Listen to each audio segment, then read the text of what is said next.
Pembibitan adalah suatu proses untuk menumbuhkan dan mengembangkan biji atau benih menjadi bibit yang siap untuk ditanam. Pembibitan kelapa sawit merupakan langkah permulaan yang sangat menentukan keberhasilan penanaman di lapangan. Pembibitan merupakan tahap budidaya kelapa sawit setelah diperoleh bahan tanam berupa kecambah kelapa sawit. Tahap pembibitan akan menjadi penentu apakah bibit yang tumbuh sesuai dengan kriteria pertumbuhan bibit yang baik atau tidak. Jadi, sebelum kita memulai yang namanya fase pembibitan, kita harus memperhatikan beberapa faktor. Yang pertama yaitu dari histori lahannya terlebih dahulu. Apakah lahannya itu bekas perkebunan lain seperti karet atau komoditas yang lainnya, atau bahkan bekas lahan sawit. Jadi, kita harus menggunakan lahan yang terbebas dari ganoderma. Yang kedua yaitu kita harus melihat arealnya harus datar. Baik, selanjutnya ada faktor yang ketiga yaitu dekat dengan sumber air. Tujuannya adalah pada fase pembibitan baik di pre-nursery maupun main nursery membutuhkan air dengan tingkat yang cukup banyak. Karena pada fase ini tanaman masih sangat membutuhkan air untuk sebagai sumber nutrisinya. Nah, untuk di perkebunan PTPN 4 Kebun Rangkas Bitung ini sendiri menggunakan irrigation tube sebagai tempat untuk menyalurkan air ke main nursery.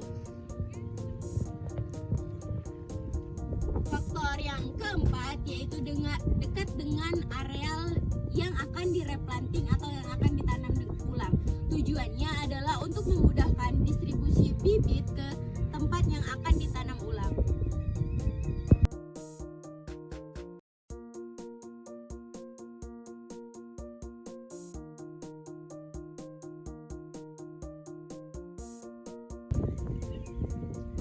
Saat ini saya sedang berada di fase pre-nursery, yaitu fase awal dalam pembibitan kelapa sawit. Pada fase ini tanaman benih kecambah kelapa sawit awal mulai ditanam dengan waktu 0 bulan sampai dengan 3 bulan pertama. Kemudian dalam fase pre-nursery, tanaman benih kelapa sawit ditanam di polybag dengan ukuran kecil dan dibuatkan yang namanya bedengan dengan panjang 8 meter dan lebar 1 meter. Dalam bedengan ini terdapat 900 hingga 1000 benih yang ditanam di dalam polybag dan diletakkan ke dalam bedengan. Pertama yaitu menyiapkan media tanam, menggunakan tanah topsoil yang diayak terlebih dahulu, bertujuan agar tanah terpis dari bebatuan maupun sampah. Pencampuran tanah topsoil dengan pupuk RP dan fosfor serta kokopeat, yang bertujuan agar tekstur tanah gembur, sehingga perakaran di dalam tanah hidup dan berkembang dengan baik. Masukkan media tanam ke dalam polybag, memperhatikan kecambah agar tidak terbalik antara plumula dan radikula. Penaman kecambah. Selanjutnya kecambah yang sudah ditanam disusun ke dalam bedengan yang dibuat dengan ukuran panjang 8 meter dan lebar 1 meter. Dalam satu bedengan dapat menampung 900 hingga 1000 bibit yang sudah ditanam. Oke, baik. Jadi, pada fase pre-nursery ini, bibit atau tanaman yang sudah kita tanam diberi naungan yang bertujuan supaya untuk menghalau sinar matahari dan air hujan secara langsung. Adapun perawatan yang dilakukan pada saat pre-nursery yang pertama yaitu penyiraman yang dilakukan pada pagi hari dan sore hari. Yang kedua yaitu pencabutan gulma secara langsung. Dan yang ketiga yaitu pemupukan. Selanjutnya yang keempat yaitu seleksi bibit. Jadi kita memilih bibit yang abnormal lalu kita pisahkan.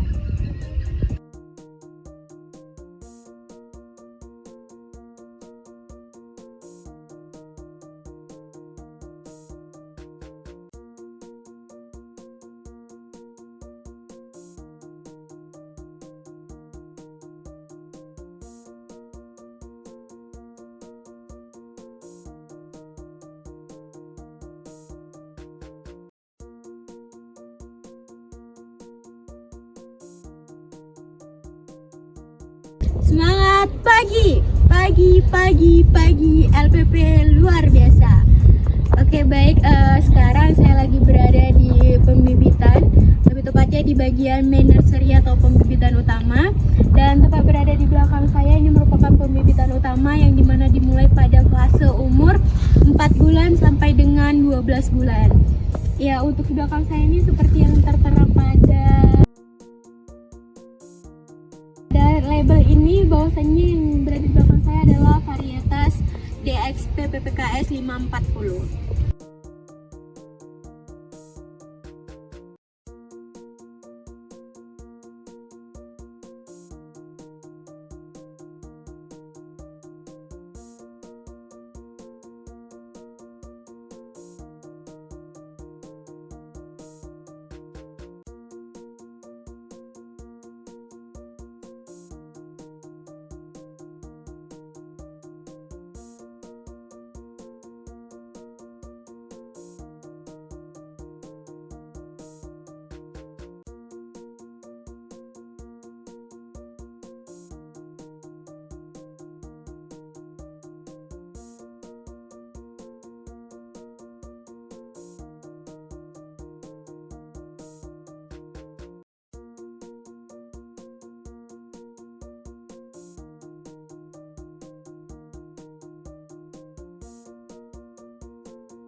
Peremajaan tanaman atau biasa disebut dengan replanting adalah kegiatan mengganti tanaman tua, rusak, atau tidak produktif dengan tanaman baru yang lebih unggul agar produktivitas dan kualitas hasil tetap optimal. Peremajaan tanaman kelapa sawit replanting dilakukan agar hasil produksi kebun kelapa sawit tidak menurun secara drastis dan juga diperlukan perencanaan yang matang dan terperinci untuk menghindari terjadinya kerugian selama kegiatan replanting. Ada 4 cara yang dapat dilakukan dalam replanting, yaitu 1 tumbang serempak, 2 tumbang secara bertahap, 3 tumpeng sari, 4 underplanting. Sebelum melakukan replanting, maka yang harus kita lakukan adalah sensus pokok terlebih dahulu agar kita bisa menentukan apakah tanaman tersebut sudah layak atau belum untuk direplanting. Kriteria pokok yang sudah layak untuk direplanting adalah sebagai berikut. 1. Usia tanaman lebih dari 25 tahun, maka pokok tersebut sudah tidak produktif lagi. 2. Populasi dan kerapatan tanaman kurang dari 80% dalam 1 hektar. 3. Produktivitas kurang dari 16 ton atau H. Tahun. 4. Kondisi fisik. Tinggi tanaman lebih dari 12 meter. Pelepah kurang dari 48 pelepah. Buah mentah kurang dari 2 per pokok. 5. Kesehatan tanaman. Jika tanaman terserang penyakit seperti Ganoderma boninense, maka pokok wajib direplanting. Aplikasi Avenza Maps adalah aplikasi pemetaan berbasis GPS yang digunakan untuk membuka, melihat, dan menggunakan peta digital terutama format PDF GeoTV secara offline. Aplikasi ini banyak digunakan untuk navigasi lapangan, pemetaan kebun, monitoring lahan, survei, dan tracking lokasi. Cara menggunakan Avenza adalah sebagai berikut. Siapkan peta GeoTV, misalnya peta kebun, kirim ke HP, email, atau WhatsApp USB. Buka file, pilih Open with Avenza Maps. Peta otomatis tersimpan. Menandai titik lokasi placemark digunakan untuk menandai pokok sampel, titik tanaman mati, batas blok, lokasi penyakit atau kerusakan. Memberi identitas pada titik dengan menuliskan nama. Mengambil gambar pokok, mencatat deskripsi dari pokok contoh. Pokok sampel 1 memiliki kondisi fisik pokok miring dan pelepah overpruning, 0 buah mentan, dan pokok terserang Ganoderma boninense. Setelah itu, klik ambil elevasi dan data akan tersimpan. Lakukan pada pokok selanjutnya dengan cara yang sama. Anaveg, analisa vegetasi metode kuadrat. Alat dan bahan. 1. Patok kayu. 2. Kawat. 3. Meteran. 4. Patok kayu. Cara pelaksanaan. 1. Membuat petakan dengan ukuran 2x4 menggunakan tali rafia dan patok kayu. 2. Membuat kawat kuadrat ukuran 1x1 meter. 3. Melemparkan kawat kuadrat ke dalam petak contoh sebagai ulangan 1. 4. Gulma yang di dalam kawat kuadrat dicabut, kemudian dikelompokkan sesuai dengan spesiesnya dan dihitung jumlahnya, dan selanjutnya ditulis dalam tabel pengamatan petakan ke-1. 5. Melemparkan kawat kuadrat ke dalam petak contoh sebagai ulangan 2. 6. Gulma yang di dalam kawat kuadrat dicabut kemudian dikelompokkan sesuai dengan spesiesnya dan dihitung jumlahnya, dan selanjutnya ditulis dalam tabel pengamatan petakan kedua. 7. Lakukan sekali lagi untuk ulangan ketiga. Tujuan analisis vegetasi di perkebunan kelapa sawit adalah untuk mengidentifikasi komposisi, keanekaragaman, dan dominansi gulma sebagai dasar penentuan strategi pengelolaan yang efektif seperti pemilihan herbisid, memantau kesehatan agroekosistem, memahami perubahan vegetasi, serta mengukur kesamaan atau perbedaan antar area atau waktu untuk menjaga keseimbangan ekologi dan produktivitas kebun. Pengambilan sampel daun. Pengambilan sampel daun kelapa sawit LSU adalah proses sistematis untuk menganalisis nutrisi tanaman dengan mengambil daun dari pelepah ke-17 dari pangkal pada pohon sampel yang sehat dan representatif. Mengambil anak daun bagian tengah ekor kadal, memotongnya menjadi bagian sedang 30 sampai 40 cm, lalu lakukan pengamatan dengan mata telanjang. Setelah itu mengeringkannya sebelum dikirim ke lab. Dilakukan pagi hari saat cuaca cerah untuk menentukan pemupukan tepat. Penyusunan tandan kosong. Penyusunan tandan kosong kelapa sawit TKKS umumnya untuk dijadikan mulsa atau kompos dengan cara penyebaran langsung di lahan sebagai mulsa satu lapis, tidak menumpuk, atau teknik pengomposan yang melibatkan pencampuran dengan bioaktivator seperti MOL, M4, atau limbah cair PKS, pengaturan kelembaban dan aerasi dibalik dan disiram air gula, serta seringkali dicampur bahan lain seperti pupuk kandang untuk mempercepat dekomposisi. Bisa disusun bertumpuk rapi dan ditutup. Pengenalan pupuk. Jenis pupuk. 1. KCl mengandung unsur hara 60% kalium warna merah bata bentuk kristal. 2. TSP mengandung unsur hara 46%, fosfor warna abu tua bentuk granula. 3. NPK mutiara 16-6.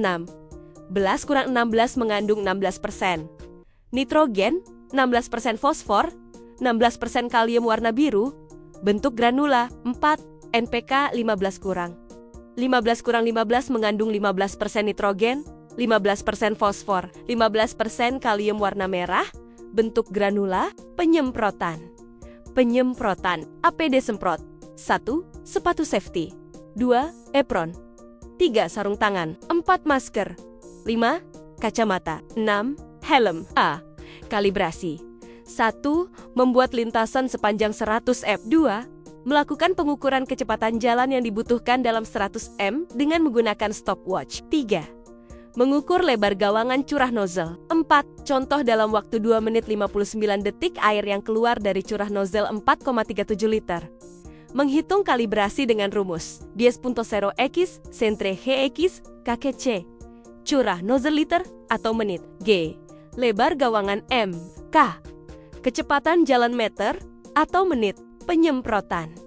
Penyemprotan. Penyemprotan herbisida pada kelapa sawit adalah teknik pengendalian gulma rumput liar. Alang-alang, semak menggunakan bahan kimia untuk membersihkan area tanam, piringan atau gawangan, agar sawit tidak bersaing nutrisi dan mudah dipanen. Teknik ini perlu dilakukan dengan hati-hati menggunakan dosis, jenis herbisida emisaleng glifosat, paraquat, dan cara aplikasi yang tepat agar efektif membunuh gulma tanpa merusak tanaman pokok, seperti menyemprot saat tidak berangin dan menghindari daun sawit. Pruning.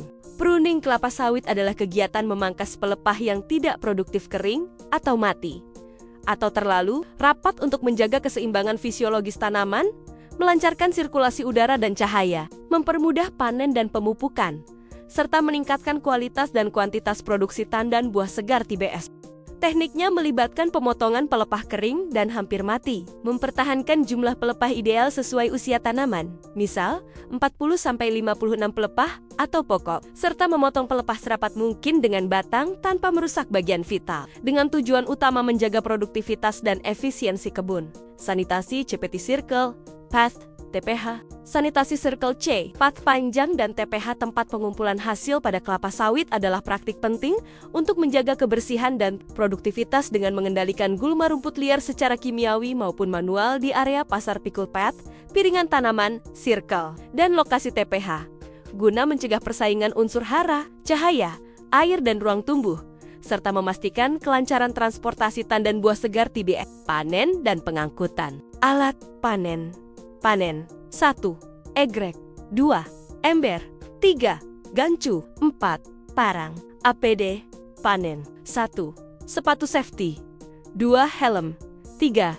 Sarung tangan. 4. Kacamata. Kegiatan panen. 1. Pembuatan TPH. Pembuatan TPH tempat pengumpulan hasil dalam konteks perkebunan kelapa sawit adalah penyiapan area khusus di kebun untuk menampung sementara tandan buah segar TBS yang telah dipanen, dengan tujuan utama memastikan efisiensi logistik, menjaga kualitas buah, dan mempermudah pengangkutan ke pabrik. Biasanya dengan ukuran standar seperti 3x4 atau 3x6 meter yang perlu dibersihkan dari gulma. Terdapat parit kecil di pinggir TPH untuk saluran drainase dan diatur agar mudah diakses truk. Prosesnya melibatkan pemilihan lokasi, pembersihan, penentuan ukuran, penataan susun buah, hingga siap untuk dimuat ke truk angkut.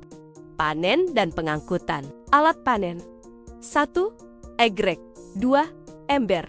3. Gancu. 4. Parang. APD panen. 1. Sepatu safety. 2. Helm. 3. Sarung tangan. 4. Kacamata. Kegiatan panen. Pembuatan TPH tempat pengumpulan hasil dalam konteks perkebunan. Kelapa sawit adalah penyiapan area khusus di kebun untuk menampung sementara tandan buah segar TBS yang telah dipanen, dengan tujuan utama memastikan efisiensi logistik, menjaga kualitas buah, dan mempermudah pengangkutan ke pabrik, biasanya dengan ukuran standar seperti 3x4 atau 3x6 meter, yang perlu dibersihkan dari gulma. Terdapat parit kecil di pinggir TPH untuk saluran drainase, dan diatur agar mudah diakses truk. Prosesnya melibatkan pemilihan lokasi, pembersihan, penentuan ukuran, penataan susun buah, hingga siap untuk dimuat ke truk angkut. Taksasi panen. Taksasi panen kelapa sawit adalah estimasi atau peramalan jumlah tandan buah segar TBS yang akan dipanen dalam periode tertentu harian, mingguan, bulanan, atau 6 bulanan. Dengan mengamati angka kerapatan panen AKP pada pohon sampel untuk menentukan kebutuhan tenaga kerja, alat, transportasi, serta perencanaan logistik dan anggaran. Prosesnya melibatkan sensus buah pada sampel pohon biasanya 10% dari total pokok di setiap blok untuk menghitung persentase buah matang. Lalu dikalikan dengan luas panen dan faktor lain, seperti berat janjang rata-rata BJR, untuk mendapatkan estimasi tonase. Panen. Panen kelapa sawit adalah proses memotong tandan buah segar TBS yang matang, ditandai dengan berondolan buah, lepas jatuh minimal 10 butir atau tandan, dan warna buah berubah jingga kemerahan. Menggunakan alat seperti egrek atau dodos. Selanjutnya memotong pelepah yang diturunkan menjadi 2 atau 3 bagian.